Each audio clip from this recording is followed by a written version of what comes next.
To another edition of Ego on Break. I'm your host, Dynamite J. Andrews, and always the ever thirsty Logan Creed. Sometimes. He's sometimes thirsty. He'll get thirsty all the time. I need some too. Yeah. So what's up? You watched some wrestling lately? Yeah, Ring of Honor and some really bad stuff too. No. I wasn't part of that really bad stuff, was I? No, Not this time. Not this time. So, yeah, I've been checking out quite a bit. I had a little time to catch up on some indie wrestling, I guess you would say. Yeah, sometimes I know why it's called indie and not pro. Yeah. So, this dude, man. It's the truth. But I watched. First thing I watched was I caught the last 4 or 5 matches of National Pro Wrestling Day from Chikara. They streamed it live through their Facebook page, and I'm not sure if it's back, if it's still on, like you go watch the replay or whatever. Okay. I'm not sure, but the matches I watched was really good. It's definitely a different Chikara from, you know, what I became a fan of. Ain't nobody left hardly. No, well, there's a few guys that from the OG cast that are still there. Fire Ant is probably, you know, he's probably the senior guy there now. Along with guys like, oh man, who's there? I think Icarus is still there. So last time I went, I saw like 3 people I recognized. Yeah. That was it. The cool thing is, I think maybe they're going to try to build the colony back, because right now the only one there is Fire Ant, because they just debuted Green Ant in a promo, a new Green Ant. And this is something that I probably should have known but didn't know, but as I was watching it, you know, you got the messages going or whatever, and somebody said Green Ant is the Green Ant because he's a new ant. So like they become like Green Ant before there's a different ant. You know, in the past you had Green Ant who became Silver Ant. Okay. And so I think that's, you know, I didn't realize that. Yeah, so I didn't realize that's how the pecking order and the ants worked. Learn something new every day. Yeah, so it's kind of cool that you'll get to see, you know, hopefully you know, a new colony, I guess, form. Yeah, I like the Army Ant. That was my favorite one. Yeah. Army Ant, Worker Ant, well, Soldier Ant. That's what it was, not Army Ant. Soldier Ant, Worker Ant, Fire Ant, Missile Assault Ant, Arctic Rescue Ant. I can't remember all that. I still don't understand why they don't have a GI Ant and he's all in combat, because it's a giant. It's such a play on words that it works.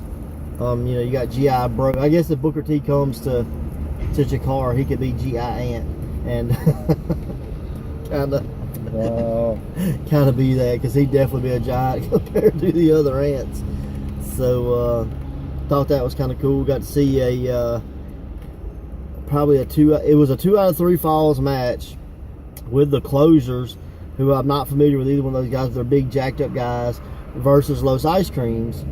And it's probably the first time in history I've ever seen a 2 out of 3 falls match that was actually just an extended squash match. I think the Ants got some get off of me's, and that was about it.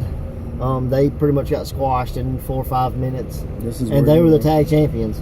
So yeah, pretty crazy. So, but it was good. I mean, I enjoyed what I saw. It's just, you could tell a lot of them are young. You know what I mean? A lot of the characters are new to wrestling.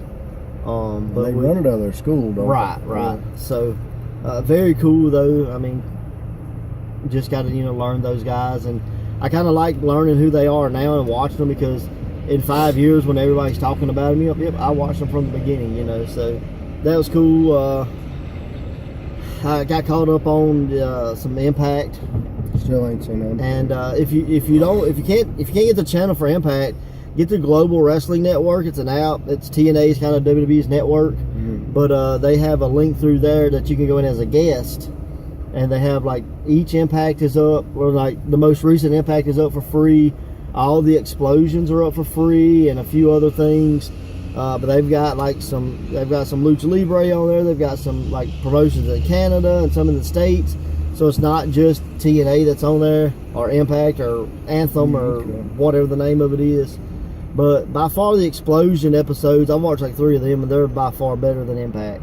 So they should just like swap roles and put Explosion on and put him back on there, you know. But what have you watched? Mainly Ring of Honor and SLW. All right. SLW, that's the Southern Legacy Wrestling. Mm-hmm. So you're still watching those? You didn't give up on them? Mm-hmm. Okay. The first 2 shows were pretty bad, but it's like they found out what they did wrong and they started trying to correct it. Okay. So, I mean, me and Daryl, we watch a lot of it. Yeah. And they only have like 5 episodes up. I think they just filmed another one, and I think they break it down into like 2 episodes. That's what they do. I'm not positive, but I think that's what one they event do. Gets 2 episodes. Yeah. So, I mean, like I said, not the greatest stuff I've ever seen, but it's definitely entertaining. I like it. Some guys I like way more than others. Others I wish would never see curtain jerking again. All right, push one of those guys you'd like to see more of. Like just throw us a name that we can kind of just check out and see if we'd like to check them out. Well, I'm trying to remember that guy's name. He's a big old guy. Yeah, what's his name? Daryl's got him on the show coming up with the face paint. Brad Miles? Yeah, Brad Miles. Okay. I don't think that's his wrestling name. I think that's his Facebook name. Oh. But we can go with that. I'm trying to remember his wrestling name. I'm so bad with names. But just Brad Miles on Facebook, you'll find him. And he looks like the white Papa Shango. Kinda, yeah. Yeah. But Brad Savage. That's his name. Brad Savage. Check him out. Yeah. He's definitely got a different look. So he's decent, and I got a couple of guys that are really decent, but it's just everybody's found their niche, and that's really what I feel like they're doing. And so what you're saying is, if you put out a show that's bad, you know, there's hope that it might get better? Well, if you watch your show and you watch it with open mind, you don't go in going, oh, okay, I got this is WrestleMania. Right. If you can watch it and go, wow, this is really bad, and I need to fix every damn thing I just did, you know to fix it. Right. That's what we try to. I mean, at Ego, we try to, and it doesn't always happen because you may go, okay, this is a better show, and you get to the show and, you know, somebody doesn't show up or something happens and you have to fix something, somebody breaks their hand. Hey, Braxton. So, I'm saying, man, but it's good. It's got a little bit of everything. Yeah. There is a tag team called the Red Mexicans. The Red Mexicans. Now they're pretty good. They're Are they as hell. rednecks and Mexicans? The redneck and the Mexican. Yeah. The Red Mexicans. Yeah, they're good. It's different. I enjoyed them. They're kind of high flying. Check out the Red Mexicans. Yeah, they're decent too. So you said you watched Ring of Honor. What'd you watch on there? Anything we should go watch? The main 2 matches I'd probably push would be Will Ospreay and Jay Lethal, and that was of course Flip, Flop, and Flying. And then the other one would have been Jonathan Gresham and Jay Lethal. Yeah. And that was awesome, man. I don't really get Dalton Castle. He's not my little cup of tea. He is what he is. I know he's fixing to face Lethal for the belt coming up. That's cool. I don't sit on guys, so I don't get it. He's a good wrestler, but I just don't get it. Well, I think his thing is I'm going to wrap myself in so much flamboyancy that you have to take notice. You know, because I think for a while, I think Dalton Castle was just him in trunks. Yeah. And he was working like the independent scene. Like Elvis. Yeah. And because I've listened to interviews with him, and like the guy's like, oh, so you're doing this kind of gay gimmick, blah, blah. He's like, no. He's like, I've never said I was gay. He's like, just because I like, you know, young boys doesn't mean I'm gay, you know. There is nothing sexual. Just because I like to stroke their hair doesn't mean you know. So it's cool that he has that persona of like, I'm just really trying to get people to see me, you know. He sticks out. And it works, you know. I mean, in a promotion based on not really, you know, these big characters, you got purple and blue peacock, you know, and so, and I think it's super cool because the boys, the Tate twins, I mean, they have put the work in and try to get to that level. They finally made it. Now, I do feel bad that they're just the boys that don't have names, but hey, it is what it is, you know. They're boy 1 and boy 2. Yeah, but they are definitely like, they complement his character so well that they shouldn't allow anybody else to be the boys other than them, you know. But I mean, they got a lot going on, like the Kingdom's facing the Bullet Club, and they've stolen Cody's ring. Yeah. So that was kind of cool. I was wondering what they were going to do with the ring, but they've actually made it a part of the storyline. Yeah. I thought that was cool. Yeah. But they're actually having Young Buck matches where one of them's back is hurt. I can't remember which one, but like it's actually making them tell stories in the ring. So very cool. Very cool. And that used to be my biggest knock on ROH is they'd hit moves, jump up, hit moves, jump up. Yeah. But now they're like telling stories. They're finally wrestling. Well, they're evolving, you know, and they have to be because, you know, they went from a company that's just a DVD company and a live event company to a actual, you know, television promotion. Yeah, So they almost have to tell stories now. Where in the past, because you may go a month or 2 months before, you know, till the next event, it was really hard to tell those stories. So they just put out really high, you know, hard hitting, high intensity, you know, flippy floppy kind of matches. And it worked. You know, they built a brand and built a name for that, but now they can go in and develop guys, you know, and like they got Marty Scurll. He's bad. Yeah.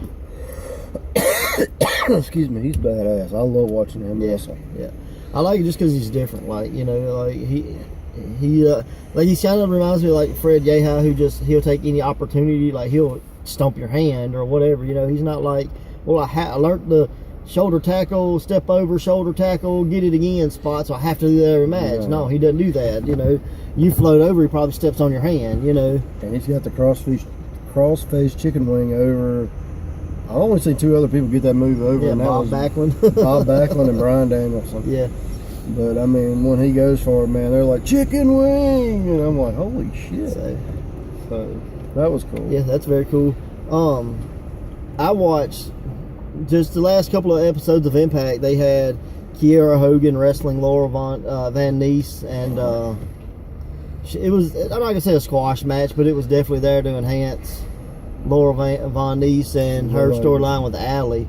But on Explosion, Kiera Hogan, who you can see on this YouTube channel, her and Laura Van Ness tore it up. I'm talking about freaking great, man. Like, I was like, y'all should have put this. I'm like, I hope y'all build to this match on, you know, Impact, because it definitely needs to be seen. And they did a throwback, and as bad as people, you know, TNA, Impact, Anthem, Global Force, whatever the name of it is, they've had such a bad reputation of, you know, since the last forever of being like flip-floppy, dude. Well, just everybody, especially the online community, like, TNA this sucks, blah, blah, I don't watch that crap, it's horrible. But they do these throwback matches on Explosion, and like, phenomenal. Like they just did a match with the Machine Guns and the Dudley Boys and Beer Money, and holy smokes, it was fantastic. And now Bubba's on Ring of Honor, like the commissioner type gimmick. So, and the Machine Guns are the Ring of Honor champions. Yeah, so, I wonder where all their talent went to. Right, but it's just so crazy. Like, they've got rid of all the good talent. But even when it was good, like, people are bashing it so bad. Go, we won't watch this because it's horrible and it's Impact and blah blah blah. And like, if you'd watch it, then maybe those guys would still be there. You know, but like, if I bring a guy in and I'm a television company, like, this guy's great, you get so much buzz, and nobody will watch it, nobody will tune in, well, then he must not have the buzz that, you know, that we thought he had. So you let him go, and that affects those, you know, that affects their money, you know, that affects their livelihood. So it's just crazy how you'll be a fan of a guy but won't watch a promotion that he's in because it's not cool to do it on the internet, you know. That's true. Blows my mind. I do got a question for you. You're talking about Impact and TNA and Global and 9 other names they've had. This just come out, I think yesterday or the day before, but Jeff Jarrett going in the WWE Hall of Fame. Like, deep down, like a rib. Deep down, I want to say Jeff Jarrett probably owes that to like Bruce Pritchard and Conrad Thompson and their podcast, because they said he went to rehab and WWE paid for it. Yeah, I didn't know that part. I just learned that this morning. But like, they have popularized the old Jeff Jarrett song, "With My Baby Tonight." And it's so great because they'll sing it throughout the show and stuff. The one that BG James sung? Yeah. Spend my days working hard on the go. I'm going to say T on you. The funny thing is, like, Dolph Ziggler and what's his name? What's his name? What, Zack Ryder? Yeah, Zack Ryder. They just did they just sung the song on Zack's Twitter to promote the fact that Joe Jarrett's being inducted. Wow. So they're big fans of the Something to Wrestle With show. J-E-double-L? Yeah, but it's great, man. Like, E-double-T? And like, as corny as the song is, it's great when Bruce Pritchard sings it for some reason. I don't know, but you know who I would like to see inducted? Who? Colonel Rob Parker. because when he was with him, I thought that was some of the most entertaining crap ever. I hope it's either him or Road Dogg. Or his horse he ran to the ring that time. I think it's probably gonna be Road Dogg. Well, I'd rather see Carl. Yeah, me too. Just that one time, JEFF. It's just the way he said it, dude. I just hope he comes out wearing the light up glasses and hat and stuff. That'd be awesome. Probably not. That'd be really cool. But I watched that, and then I watched another explosion, and it had this one guy, I can't remember his name, but the other guy was like War Child, and literally was like complete body paint from like waist up, and it was like this, like almost if La Parka had like painted instead of put the gear on. Oh, it's so cool. So cool that his look, now he wasn't the best worker, they were just two brawlers punching kicks and things like that, but like if you wanted to like get somebody's attention, like this was the guy to have. Like so crazy. And I'll show you afterwards, after the video, I'll show you who he looks like, and or what he looks like or whatever, because it's, I don't know where he's from, but the dude's got a look. Okay. Like he may not be the best worker, but he has a look. And he probably spends more money on body paint than he gets paid, but but he got it, you know, it worked, it got him on there. So Wow, that was super cool. So we had talked about we were gonna do the elimination chamber bet. yeah, not 7 damn people. 7 people. Since it's an odd number, I threw out the idea of the guy that's most likely not to win. We take Elias. him. Okay, we take Elias, and if he wins, we both have to get smashed. Ain't no way hell he's winning. So you want to do that? If he wins, we both get smashed. Sure, that's fine. It'd be double your pleasure. I have no idea who's in it. So if you'll give me the rundown of who's in it. So The Miz, Roman Reigns, Elias, Strowman. Excuse me. Who did I say? The Miz? Yeah. I should have wrote this crap. John down. Cena? Yeah, John Cena, Seth Rollins. Okay. And Elias. No, and shit, the Demon King. No, Finn. Yeah. Alright, so what happens if whoever wins, what happens? Like, does he get a title shot at WrestleMania, or what? Like, is that the outcome? Yeah. Who does he face? Lesnar. Okay. That helps me with my picks. Good, you pick one, then I'll pick one. Alright, I'm going to go for the most obvious choice since I've picked underdogs. I'm going for Roman Reigns. Okay.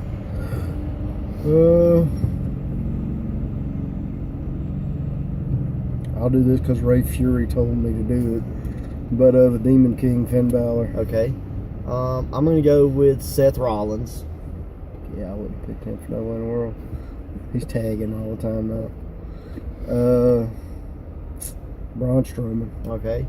And I'll go with John Cena. Okay, that leaves me The Miz. Leaves you The Which Miz. I don't think is a chance. Damn. But yeah, that's the match. You don't want to walk with Elias? Does he do anything other than walk? He plays the guitar and sings really bad. Man, like, and I know this is hard because we're in the wrestling business, but I don't find the time to watch Raw. Like, I ain't watched in almost 2 months. I've watched one episode in 2 months. Like, if I get a chance, like I may skim through it, or like I check it out online, or what. I watch highlight. There's there's this thing on YouTube and does like a 20-minute highlight of each match and stuff. I watch that. I got you. Just 3 hours, man. Like I have a large family, so with I'm like Heath Slater. I have kids, or I got kids, or whatever. So I can't find 3 hours to sit down and watch it. I watch SmackDown on Tuesday nights because I'm off. Yeah. And I go exercise and I'll walk on the treadmill for 2 hours while I watch it. And honestly, it has the better show. Yeah. In my opinion. Well, I mean, it's because you're the wrestling fan. Raw has never been about the wrestling. Like, dude, I swear to you, the last few times I was watching Raw, I'd fall asleep watching it. Yeah. And not because like I was so interested, no, because it was so damn boring. Yeah. And long. It's long. Like I've never been a fan of the 3 hours. Even when Nitro used to do it, like I wasn't a fan of the 3 hours. So I don't 20 know. minutes of talking, I can't do it, man. Right. I wish I watch any promotion this week. I won't put their freaking name out there. I'll be nice and not say nothing. but every one of them just has done it. I've watched 3 different ones, and every one of them did it. Like, they got to be the beginning of freaking Raw and have a 20-minute promo. I'm like, can't y'all start over the match? I'm begging, for the love of God, people come to see wrestling, not you idiots talk. Well, the thing is, you know, we watch it, so we try to do it, you know, and Raw's the number promo one. after the freaking match. Oh, we can't do that. I'm like, man. Raw doesn't do it. We can't do it. We got to have our authority figure come out and, you know, bash the baby face because the authority figure has to be a bad taking guy. over the company. And I swear to you, all 3 of the promotions I saw, every one of them did it. And it's just you know, somebody's got to be Vince McMahon. There's got to be a Stone Cold. There's got, you know. But like Ring of Honor, they don't do that. Hardly ever do they start the show with a damn promo. It's almost always a wrestling match. Yeah. But I mean, it's just, they do the backstage interview, the old school, where they just, you stand there and you talk. You ain't in the ring, occupying everybody's damn space. Right. Like, to me, they need a Mean Gene Okerlund nowadays, and not somebody the guys are going to make fun of. That's stupid. Yeah. Nobody ever made fun of Mean Gene. No. Andre the Giant put his hand on his face that one time, and like, because sure. Gene would give it back, but not in a way that exactly. get out of here with that, or like, whatever, you know. Like, everybody makes a joke out of the announcer guys now. But that's because it kills them. Everybody tries to be The Rock. The Rock would make fun of Michael Cole or whoever, and so if The Rock done it, he got over, then we got to do it. We got to steal that because we're already stealing the evil man versus the badass babyface. So, you know, the evil owner, badass babyface, be The Rock when you're doing promos. I mean, you know, I'm surprised that not more guys in their promos with, if you smell what generic indie guy named here is cooking, you know. I just don't understand why you want to pick on the defenseless guy. That should be the guy that's helping you try to get over. Because The Rock done it. I don't give a damn. This ain't the 90s. Raise your damn eyebrow and go watch some of his bad movies. I don't want to. Anyway. So. You got a show coming this weekend. Yeah. Let's talk about that. February 24th. Path of Least Resistance. I hear the Terror Tubby's going to be there. I don't know if Terror Tubby, but that's what he called himself. I didn't call him this. Sterdust, the one and only. Sterdust will be there with stage 3 of the SterSearch. So what is he searching for? He said if you watch the House Show podcast on YouTube, check I gotta him out. go watch it. I really do. He did commentary through the Zombie Dragon Ray Fury match from Byram. And he said what he's searching for is only he knows. It could be an opponent. It could be a tag team partner. It could be someone to manage. It could be, you know, whatever Sterdust wants to do with them. So, only Sterdust knows. I say this. He's stirring things up in pro wrestling ego. Absolutely. And he is... And I do know this. He's also been training a good bit to be a better manager right now than wrestler. Because I know he's got the hurt back. Right. So... well, you know, it makes sense because he, you know, as he says, he is the world's greatest wrestler that doesn't wrestle. Okay. So I guess he has wrestling down pat. So I guess the next stage would be to learn to manage. That's true. I mean, you can't learn to wrestle if you're the world's greatest. That's right. You're already there. I mean, that's according to him. I can't say he's not the world's greatest wrestler. Tell me the body slam. Well, he said headlock. He's like, I know everything there needs to know about wrestling. There's the suplex, the DDT, and the suplex. He's like everything about wrestling. So, you know, I can't say that he's not the world's greatest because I haven't seen him wrestle. So let me ask you this: is there going to be any more briefcase with $10,000 worth of picture? I still wanted that picture. I'm being honest. I really do. See, what had happened was I went to get that picture out of the trash, and I realized that Sterdust is a sneaky individual. Who took it before you? No. What Sterdust did was he autographed the glass and not the picture. Did he do this on purpose? Did he do it on accident? Only Sterdust knows. So when JD Jenkins stomped the glass, it broke the autograph, which devalued the picture. That's awesome. Was that a complicated, you know, scheme from Sterdust? Was that something that, you know, it was like, hey, it's worth $10,000. I'm going to pull it out of the frame and let you have the picture because this is what's worth. And then he takes the frame home that's signed. The value goes home with Sterdust. I don't know. I don't know how that was going to work. But yeah, so once he broke he crushed $10,000. And it's sad because according to Sterdust, it was only going to go up in value. Of course. So I mean, it's like them Elvis plates you see on TV. Yeah. Guaranteed to go up in value. Yeah, I mean, I'm sure they do. Yeah, I mean, at least to Eva's collectors. Yeah, You know? exactly. But, and I don't know how many people is out there collecting Sterdust memorabilia, but if they are, we'll get you some paper plates with his name on it.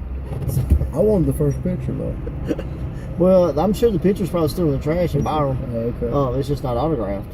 So, I mean, it's got to be worth something, right? 70, 80 cents, $1. Oh, he owes me a chair.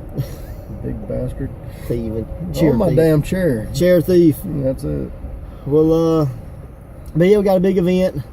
It's February 24th, Hideaway. That's this Saturday night. We got Ike Cross coming back. You saw him in the Great Southern 8. He's coming back to face Ray Fury. Johnny Learman and O'Shea Edwards, the Styles champion, has had some words in the locker room over in Alabama. Oh shit! So we're gonna. Words. There was let's just say there was you ain't getting this title, but you can get these hands mentioned. So we're gonna see the Lerminator step up to take on O'Shea Edwards for the Styles title. Okay. So that's pretty big. The Caveman defeated Curtis McMullen, the Shaky McMullen, and Bulldog and Byram, and they're getting a shot at the left-hand path, the Zombie Dragon, and Eric the Ghost Silva for the tag team title. So that's a big match. And Shaky has called out the Nightmare. You know, he's definitely not sitting well with the breakup of the Boot Boys, and he said if Nightmare doesn't face him, he'll become Nightmare's Nightmare. So big grapefruits there for Shaky McMullen to call out the Nightmare. So it's going to be interesting, you know. I hear he's got new gear and a nice new jacket to come out. Have you seen it? No, I have not. It's nice. No. You'll see. Okay. Coming soon. Coming soon to a wrestling ring near you. That's it. But yeah, man, like looking forward to that. And then March 24th, we return to the Bigfoot Training Academy in Palachi, Mississippi, with the Pathway to Pain. So, and as all paths lead to Path of Pride. How many more damn paths we gonna have? How many more events we have between now and the Path of Pride in May? So I still say it ought to be the paved road. The paved path to punishment. So if you have any good event ideas that have the word path in it, send them to us because we're running short. So comment below your path ideas, so that all paths lead to the Path of Pride in May, and that is tentatively scheduled for May 19th at the Hideaway. Hadn't been locked in yet. Should get locked in this week, but that's kind of where we're sitting.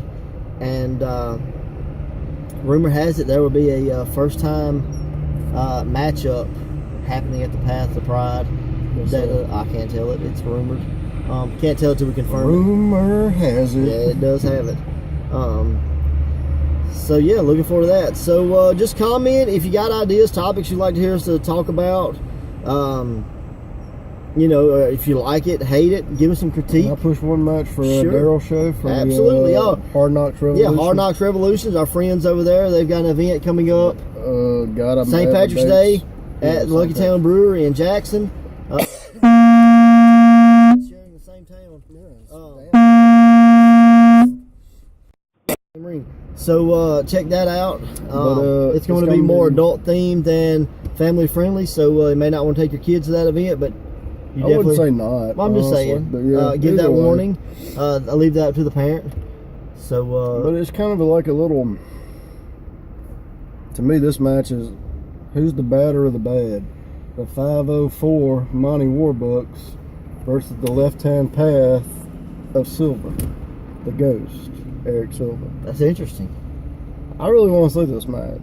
I was partly responsible for booking this match. You think it's going to be who can out? Who can out be the bad guy? Yeah, who can out? Battle of the Chief? bad guys. Yeah, makes sense. That's right, Chico.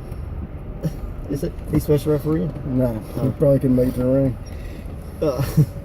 All right, yeah. So at least on time for the match. You know any of the other matches that's going to happen? No, or I any really other guys? don't. But if you go look on the School of Hard Knocks wrestling page, Hard Knocks Revolution wrestling page, my bad. Yeah. You'll see it. Awesome. But you'll see plenty of matches. It's Yeah. 5 matches I know total. That's just the one I know offhand, and I'm really curious about that match. Right. It's gonna be fun. Just go to the parade, get hammered, and go to the brewery and get rehammered. Watch some guys hammer each other in a non wrestling way. How about that? Yeah, in a wrestling way, not a non-wrestling way. Yeah. So again, February 24th, the Hideaway, Jackson, Mississippi, the Path of Least Resistance. That's it. Hey, long episode. Thanks to our sponsors for Pro Wrestling Ego. You can check them out all on the next posters. And tune in next Tuesday to see this guy get a plate full of macaroni in his face. If you lose, you're getting cake. Later.